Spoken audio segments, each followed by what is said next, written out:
Literacy का जो level होना चाहिए वो अब तक हासिल नहीं हो पाया है। इसलिए अक़वाम मुत्तहिदा का ये फैसला है और हुआ 1966 में, 1966 में, और उसके बाद हर साल 8 सितंबर को 1967 से यौम ख़वानगी दिवस, आलमी यौम ख़वानगी दिवस मनाना शुरू हो गया। बड़ा अफसोस की बात है कि आज भी 21वीं शताब्दी के अंदर जो लिटरेसी रेट होना चाहिए, साक्षरता जो लेवल होना चाहिए, वो इंटरनेशनल लेवल पे, अंतर्राष्ट्रीय लेवल पे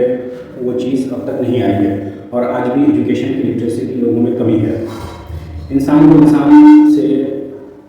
फ़र्क करने में अगर एक कोई चीज़ है वो है इल्म और एजुकेशन। इसलिए हर इंसान को कोशिश करनी चाहिए कि वो एजुकेशन के लिए पूरी कोशिश करे, जो भी उसके लिए हालात हैं उनसे मुकाबला करते हुए एजुकेशन हासिल करे। एजुकेशन हासिल करने का मतलब ये बिल्कुल नहीं होता कि वो ये सोच कर एजुकेशन हासिल करे कि वो रोज़गार से उसका कोई ताल्लुक़ है। एजुकेशन इंसान को इंसान बनकर ज़िंदगी गुजारने के लिए बहुत ज़रूरी है। शुरू में से ये कहा गया कि इल्म हासिल करो चाहे चीन जाना पड़े, तो उसमें से ये बात कहनी थी कि एजुकेशन हासिल करनी है, उसका मकसद हमारा नहीं होना चाहिए कि हम एजुकेशन हासिल करके रोज़गार पाएँ, बल्कि अगर हम एजुकेशन हासिल करते हैं तो हमें अपने हुकूक और अपने फ़राइज़ का भी सही अंदाज़ा होता है और हम अच्छे इंसान बनकर ज़िंदगी गुजार सकते हैं। वालिद मौलवी मुज़फ़्फ़रपुरी का ये सपना था कि एजुकेशन लोगों में आम हो, और वो हर लेवल पे जहाँ रहे उन्होंने इल्म के लिए, एजुकेशन के लिए कोशिश की, और ये हमेशा वो फ़िक्रमंद रहते थे कि लोग के अंदर जितना रुझान होना चाहिए तालीम को लेकर के, उतना रुझान अभी तक नहीं पैदा हो पाया। इसलिए मैं सभी लोगों से, ख़ासतौर से जो नए वालिदैन हैं, उनसे मैं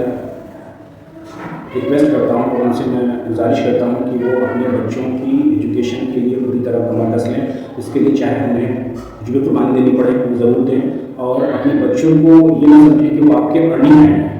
कई बार क्या होता है कि लोग सोचते हैं कि बच्चा दुनिया में आया है तो हमारे लिए वो दो हाथ में लेकर के आया है, तो वो एक तरह से जैसे बालिग होता है, तो हम कोशिश, जो कुछ पेरेंट्स हैं कोशिश करने लग जाते हैं कि हमारा काम करके हाथ बटाएगा या पैसा कमा करके हमें देगा और हमारे हालात सुनेंगे। मैं ऐसे लोगों को और ऐसे वालिदैन से रिक्वेस्ट करना चाहता हूँ कि आप ज़रा सा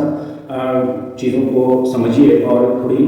कसम कुर्सी में हालात ज़िंदगी बिता करके आप अपने बच्चों को एजुकेशन ज़रूर दिलाइए। और ये ना सोचें कि अगर हमारा बच्चा 14-15 साल का हो गया है, हम उसको किसी कारखाने में भेज दें, वहाँ से वो हमें कुछ पैसे देगा। हो सकता है अपने तौर पर आपको लगे कि हमारे हालात कुछ सुधर रहे हैं, लेकिन अगर आप लॉन्ग रन में देखेंगे, अगर बहुत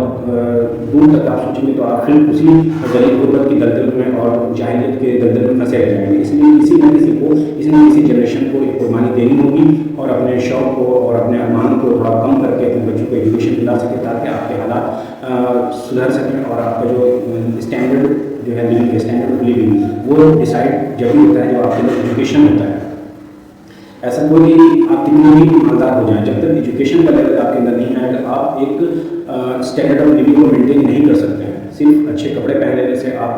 अच्छे स्टैंडर्ड ऑफ लिविंग वाले नहीं कहलाएंगे, जब तक कि आपके अंदर इल्म का जो है हिस्सा आपके अंदर ना हो। तालीम के साथ तरबियत भी करें बच्चों की, और इन्हीं बातों के साथ मैं आप सबको आलमी यौम ख़वानगी की बहुत बहुत मुबारकबाद देता हूँ और चाहता हूँ कि आप इस वीडियो को ज़्यादा शेयर करें, ताकि अभी भी कुछ लोग ऐसे हैं जो इल्म की अहमियत को नहीं समझ पा रहे हैं या समझते हैं लेकिन कुछ मसाइल उनके दरपेश हैं, तो उनको एक तरफ रख करके यकजुई के साथ अपने बच्चों को तालीम दिलाएं और इसके दूरस्थ नताइज आपको ज़रूर हासिल होंगे। हो सकता है कि आप नहीं देख पाएँ, लेकिन आपके जाने के बाद ज़रूर इसके नताइज आएंगे और फिर दुनिया याद रखेगी कि आपने अपने बच्चों को जो तालीम दी वो एक बहुत बड़ी दौलत दी है। बहुत शुक्रिया।